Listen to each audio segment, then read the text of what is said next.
एक दिन चिड़िया चिड़ा को बोली, मुझे छोड़कर कभी उड़ तो नहीं जाओगे। चिड़ा ने कहा, उड़ जाओ तो पकड़ लेना।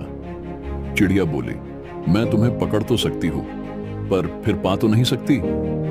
यह सुनकर चिड़े की आंखों में आंसू आ गए और उसने अपने पंख तोड़ दिए और बोला, अब हम हमेशा साथ रहेंगे। फिर एक दिन जोर से तूफान आया तो चिड़िया उड़ने लगी।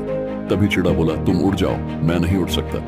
चिड़िया बोली, अच्छा, अपना ख्याल रखना, कहकर उड़ गई। जब तूफान थमा और चिड़िया वापस आई तो उसने देखा कि चिड़ा मर चुका था और एक डाली पर लिखा था, काश वो एक बार तो कहती कि मैं तुम्हें नहीं छोड़ सकती, तो शायद मैं तूफान आने से पहले नहीं मरती।